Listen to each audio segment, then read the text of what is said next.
ঋতুকালের মোহনায় সারা রাত জেগেছিল পুরো একটি গ্রাম। ধর্মীয় রীতিতে আতঙ্ক উৎকণ্ঠায় চলছিল নিখোঁজ এক কিশোরকে ফিরে পাওয়ার প্রার্থনা। অবশেষে ভোরে সূর্য কিরণ ছড়ালে প্রায় 12 ঘন্টা পর ভাসমান অবস্থায় পাওয়া যায় তার মরদেহ।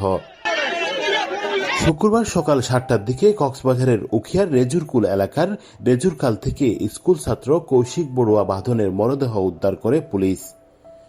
নিহত বাঁধন স্থানীয় রেজুরকুল গ্রামের মালয়েশিয়া প্রবাসী পুতিন বড়ুয়ার ছেলে। পরিবার ও স্থানীয় সূত্রে জানা গেছে, বৃহস্পতিবার বিকেল থেকে বাঁধনের খোঁজ পাওয়া যাচ্ছিল না। বাতিজার সন্ধানে চাচা উখিয়া থানায় সাধারণ ডায়েরি দায়ের করেছেন।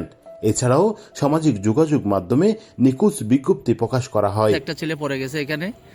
রাত 10টার সময় বাঁধনের এক বন্ধু জানায়, বৃহস্পতিবার দুপুর 2টার দিকে তারা রেজুরকাল মোহনায় থাকা একটি বড়ই গাছ থেকে বড়ই পেড়ে কাটছিল।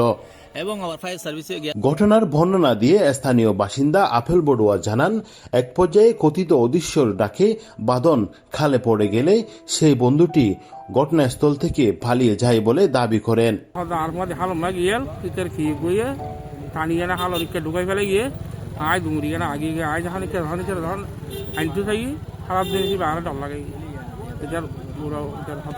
যদি একে ধরতে যায় আমাকে ঢুকে ফেলবে, আমি বইয়ে কাউকে না বলে বাসায় চলে আসছি, এটা বলছে।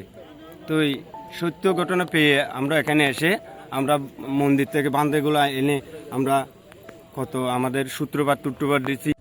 রাতে এ ঘটনার খবর পেয়ে কাল সংলগ্ন এলাকায় জড়ো হয় হাজারো মানুষ। নিখোঁজ বাঁধনকে খোঁজাখুঁজির পাশাপাশি স্থানীয় বুদ্ধ বিহারের বুদ্ধগণ ধর্মীয় রেওয়াজে প্রার্থনা ও ত্রিপিটক থেকে মন্ত্র পাঠ করতে থাকেন।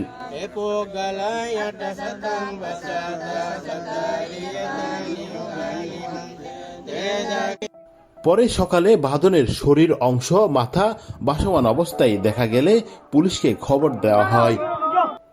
এদিকে প্রথম সন্তান বাঁধনকে অকালে হারিয়ে প্রবাসী পুতিন বড়ুয়া ও শিখা বড়ুয়া দম্পতির পরিবারে নেমে এসেছে সুখের ছায়া।